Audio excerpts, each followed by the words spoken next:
This is lesson 3.9 on horizontal asymptotes. So last time we talked about vertical asymptotes. So we introduced this idea of rational functions. Remember, rational functions are functions that are the ratio of polynomials. It's a polynomial divided by another polynomial. So last time we saw that these rational functions are going to have vertical asymptotes whenever we have an uncancelled zero in the denominator. We can have as many vertical asymptotes as we have zeros in the denominator. So there is no limit to the number of vertical asymptotes, rather. We can have 0, we could have 50, a billion, as many zeros as we have in the denominator that don't get canceled. That's how many vertical asymptotes we'll have.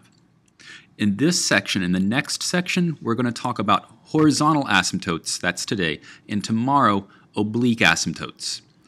Every rational function is going to have exactly one of these. It's going to have either one horizontal asymptote or one oblique asymptote. You can't have more than one of each, and you can't have both. So exactly one horizontal or one oblique asymptote. The way that we tell which one it has is we look at the biggest power of the numerator and the denominator. So look at the highest power of x up top, the highest power of x down below. Now, if those two powers are the same, or if the bottom is bigger, that means that our rational function is going to have a horizontal asymptote. That's what we're going to look at today. Finding the horizontal asymptote of a rational function is actually quite easy. We'll see that in just a moment. If it has an oblique asymptote, so if the degree of the numerator is bigger, it has to be strictly bigger than the denominator, that's when we have an oblique asymptote. That takes a little bit more time. We're going to handle that tomorrow. Today we're looking just at horizontal asymptotes, a little bit quicker, a little bit easier. We'll take a look at how to calculate, how to find the horizontal asymptote in just a second. Okay, so here we're asked to find the horizontal asymptote of this rational function here. Now, the reason that we know that we have a horizontal asymptote here is because look at the highest power of x up top and the highest power of x down below. As long as the biggest power of x down below is bigger than or equal to the highest power of x up top, that's when we have a horizontal asymptote. Now, rather than give the full explanation first, I'm gonna do what I normally dislike doing and show you how to get the answer here. The explanation isn't difficult, but it is a little long, whereas the answer is very quick and simple. Here we notice that the highest power up top is 3, here it's 4, so the bottom power is bigger. So since the bottom power is bigger, we're going to first write y equals 0, and then we're going to box it in, because that's the answer. Our horizontal asymptote, whenever the power of the denominator is bigger than the power of the numerator, is always y equals 0. Now, what does this mean? We talked about horizontal asymptotes. We didn't actually talk about what they mean.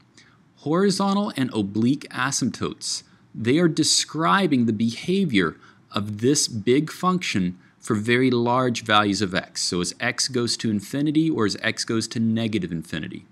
In this case, the bottom is going to overpower the top. They are both getting very big very quickly, but the bottom, since it has a higher power, it's getting to infinity faster. So altogether it's going to go to 0. One way that you can see this, now this is a little crazy looking at first, but I want to go ahead and show it to you because you'll see it again when you take Calculus 1. And you will take Calculus 1. If you don't, please don't tell me. I think everybody should do Calculus 1 at the very least. So take your function and look at the biggest power in the denominator. So we already said before that it is x to the 4th. So again, biggest power down below. What I'm going to do is I'm going to divide top and bottom by x to the 4th. So in other words, I'm going to multiply it by 1 over x to the 4th. So top and bottom become 1 over x to the 4th. When I do that, again, I have to distribute. So when I multiply top and bottom by 1 over x to the 4th, my numerator, let's see here, I'm going to be left with x cubed over x to the 4th. That's 1 over x minus, it's going to be 3 over x squared plus 4 over x cubed minus 1 over x to the fourth. That's what my numerator becomes. Everything up top, I multiply by 1 over x to the fourth. Now you might worry, hold up, we hate having fractions within fractions, and you're right, but here it's a necessary evil, so don't worry too much quite yet. Down below, same thing, multiply top and bottom by 1 over x to the fourth, so x to the fourth times 1 over x to the fourth, that's going to be just 1. 5x squared over x to the fourth, that becomes 5 over x squared, and then minus x, that becomes minus 1 over x cubed. So we now want to think about what happens as x gets very big. When you get to calculus, this is going to be called the limit as x goes to infinity, or the limit as x goes to negative infinity. Basically all we mean is x is getting huge, just absolutely ginormous. So think of the biggest number you can think of, and we're going to plug that into x, and then plug in a bigger one, plug in a bigger one. As we do this, notice that as x gets huge, 1 over x gets very small. Same story with 3 over x squared. This gets very small, this gets very small, and this gets very small. So everything up top gets closer and closer to 0. Down below, 1 is just chilling. 1 stays 1. 5 over x squared, it's going to go to 0. 1 over x cubed, that's going to go to 0. So our rational function altogether is approaching this term where basically the top part is going to 0, the bottom part is going to 1, but 0 divided by 1 is just 0. So this is the long explanation of why this is our answer. For the drill, you do not need to do this. This is just showing what's going on behind the scenes. All you need to do for the drill is to notice this power is bigger than this power, so bam, the answer is y equals 0. That's all there is to it. Now, when the powers are equal, we have to do something that's just a little bit different, but it's still incredibly easy. We'll see that in the next example. All right, so here's another one. So find the vertical asymptote of this rational function. So we do the same thing as the last time. We look at the biggest power down below and the biggest power up top.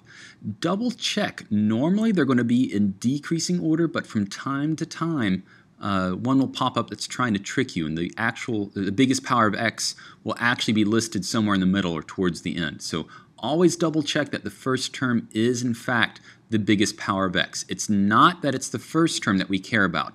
What we care about is that it's the biggest power of x. So in this case, we're in the clear. This is in fact our biggest power of x. This is our biggest power of x. Notice this time, they're the exact same power. So we don't automatically say the answer is y equals 0, but we still have a pretty quick answer. When they're the same power, what we do is we look at the leading coefficient. The leading coefficient is what we call the coefficient of the biggest power of x. So here it's -2, here it's 3. We're going to take the ratio of those leading coefficients.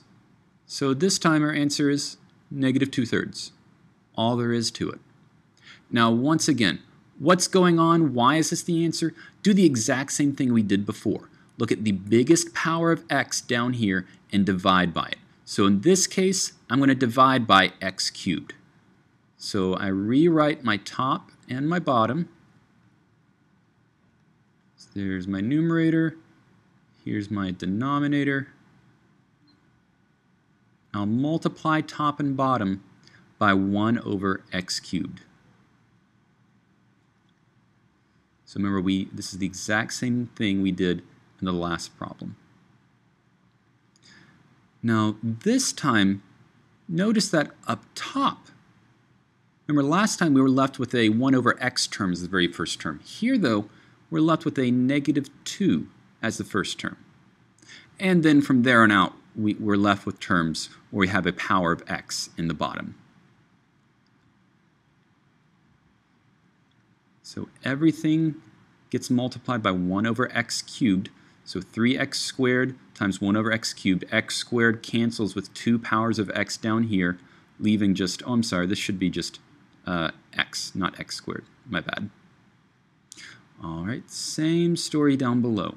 Everything gets multiplied by 1 over x cubed. So 3x cubed times 1 over x cubed leaves us with just 3. 5x squared times 1 over x cubed.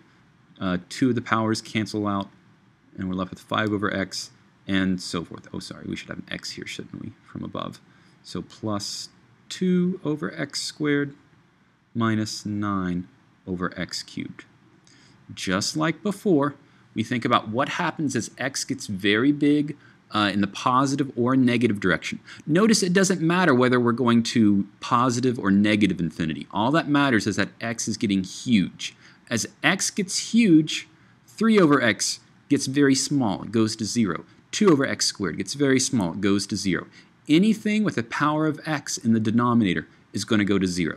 So negative 2 up top is all we're left with, because 3 over x goes to 0, negative 7 over x squared goes to 0, 2 over x cubed goes to 0. X squared, and x cubed are huge, but they're in the denominator, so the whole number is very small. It goes to 0. Similarly, down below, 3 is the only thing that's left, because all these other terms go to 0. So this is where our negative 2/3 came from. Again, just like the last problem, you don't need to go through this process to give the answer on the drill. You only need to write this down, but this is what's going on behind the scenes. When you run into this type of problem again in calculus, you'll have to go through these exact same steps, but we don't need to do it for right now. All we really need to worry about is, okay, this is what the horizontal asymptote is going to be. Now, as far as what these functions look like, that's a little bit different story. The next example we're going to look at, we're going to piece together what we've learned about horizontal asymptotes in this section and vertical asymptotes from the last section to give a general sketch of some of these rational functions. Now again, remember my philosophy with sketching graphs is that if we need a perfect graph, we're most likely going to get a calculator or a computer to do it for us. However, it's very important that we have a general idea of what these things look like. Just so that we can compare it with what the computer or calculator tells us. It's quite likely that if we put in something and it just doesn't mesh up with what we're expecting, that maybe we punched it in wrong, or maybe even worse, there's a problem with the coding. So these aren't going to be perfect graphs, but they're going to be in the right ballpark, and that's really all I'm going to care about for this class. All right, so let's take a look at one of the application problems that we're going to see from this section. So from this section and the next, we're going to be talking about sketching the graphs of these rational functions. So once again, this is just a sketch. If we need a very exact, very perfect graph, we're probably going to get a calculator or computer to do it. So here, this is just a big general idea. So not the exact graph, just something that's pretty close in the same ballpark as it. We need to look at 3 different things. We need to find the zeros, we need to find the vertical asymptotes, and the horizontal or oblique asymptotes. So here, given this section, it's most likely going to be, not just most likely, it is going to be a horizontal asymptote. So the zeros and the vertical asymptotes, these are actually kind of going to go together here. What we need to do is look at our rational function, see within each polynomial if there are terms that cancel out. So notice here, I have an x minus 2 term that cancels with this x minus 2 term. I have an x plus 4 term that cancels with this x plus 4 term. So if I cancel these terms, let's see here, so 4x doesn't cancel. X minus 2, one of them cancels out. So that cancels out with one of these. So I have just a single x minus 2 term. And then x plus 4, this cancels out with one of these. So up top, I'm left with just 4x times x minus 2. Down below, I have negative 2 times x plus 4 to the first power times x plus 1. Okay, so I need to keep track of this x minus 2. This x minus 2, since it was a factor in the denominator, even though it's canceled, it still affects my original graph. Remember, we talked about this in the last section. This graph is technically not the same as this graph, or this function is not the same as this function. This function is not defined at x equals 2. We divide by 0 there, whereas this function is perfectly fine at x equals 2. So we need to make a note to ourselves. There is a hole at this x value. So there's a hole at x equals 2. Keep track of that. We're going to need that for our graph. All right, our zeros. Our zeros are going to be wherever our numerator is 0. So after we've canceled everything out, we see here that we're going to have a 0 at x equals 0 and at x equals 2. So our two zeros, x equals 0 and x equals 2. But remember, I have a whole at x equals 2.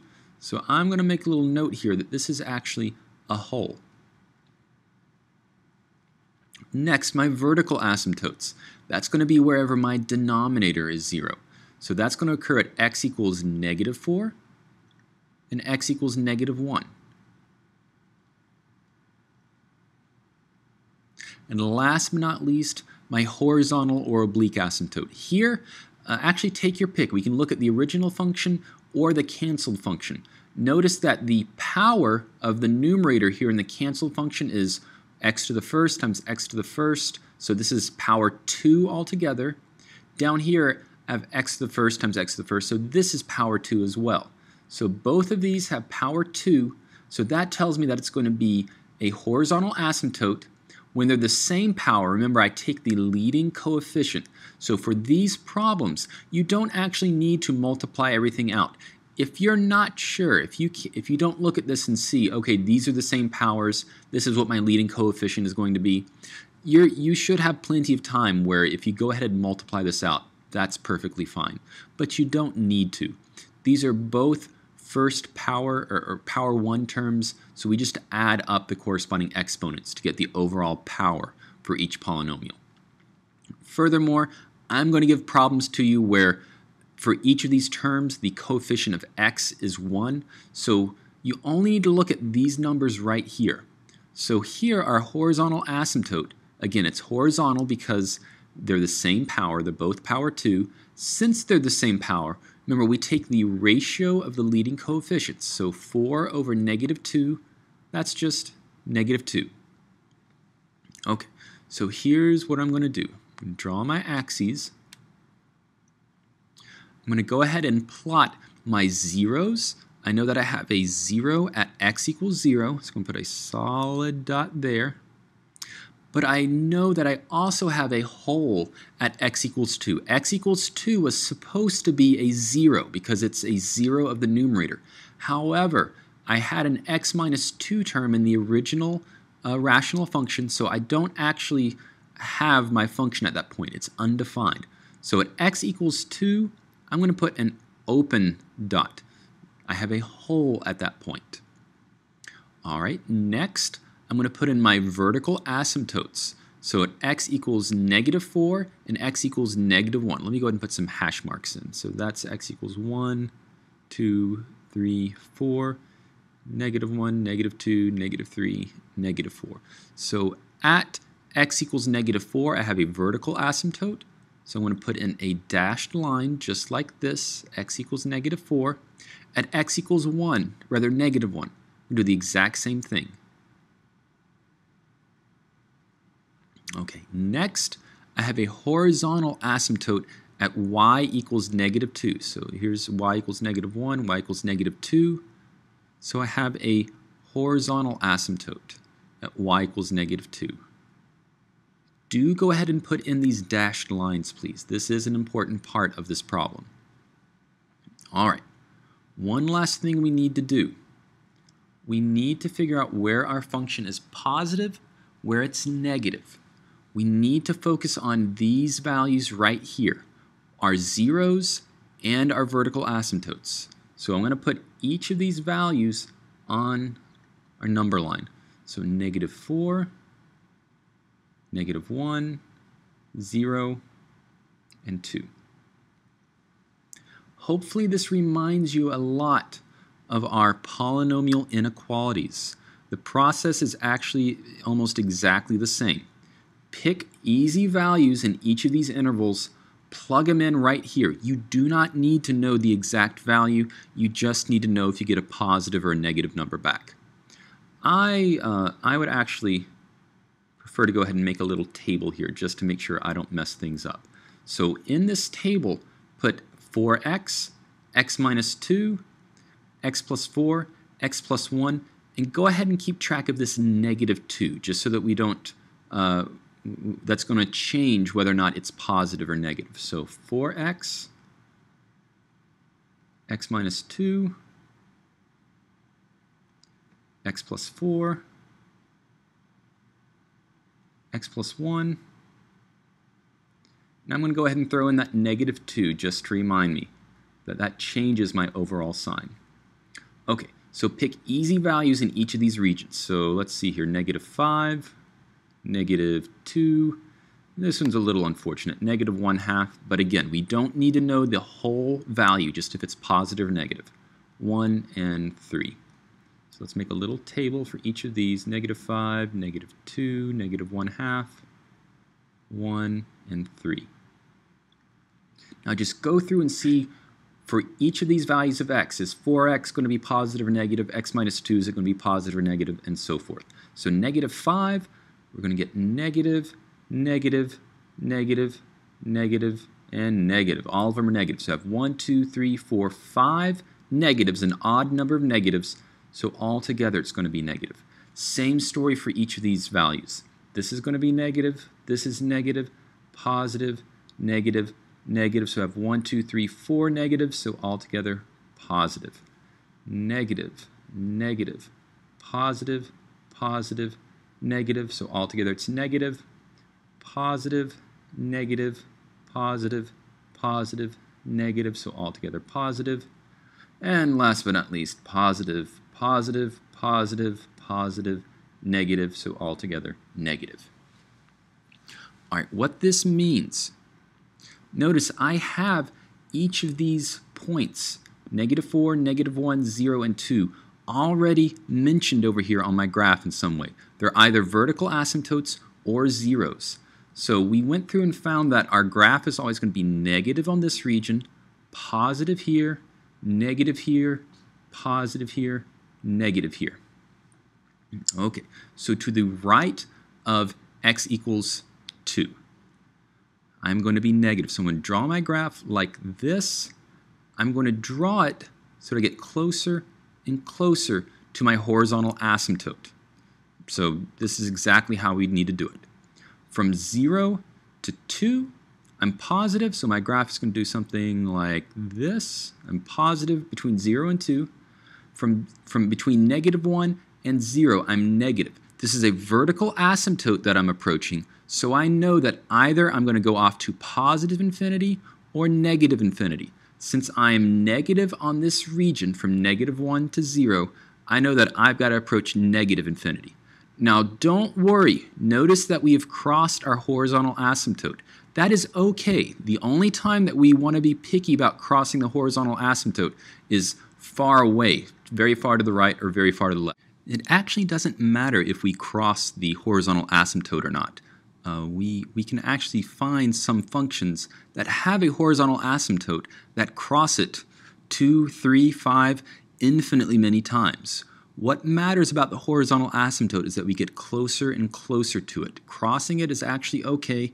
Again, we're not going to worry about when do we cross it, when do we not cross it. That's more detail than we want to care about right now. All we want to show is that we get closer and closer to it. All right, so my function goes to negative infinity to the right of negative 1. So between negative 4 and negative 1, so notice I've got two vertical asymptotes here, I'm always positive. So my graph is going to look something kind of like this. I never dip below the x-axis. So as I approach x equals negative 4, x equals negative 1, I'm always positive. So my graph is going to go off to positive infinity. Finally, to the left of my x equals negative 4 asymptote. So I am negative, so I know this way, as I approach negative 4, I'm going to go down to negative infinity. And then as my x value goes to negative infinity, so as I go to the left, I know that my graph gets closer and closer to my horizontal asymptote. Again, maybe it crosses it, maybe it doesn't. We don't care, actually. All I want you to show is that we get closer and closer to that line. So this takes quite a bit of work. There's several things we have to take care of. But if you can keep track of these three things, and then this takes a little bit of work. But after we set up our zeros and vertical asymptotes, we have all the information we need. We're going to have this function factored for us already. I'll do that for you. That cuts down on our work quite a bit.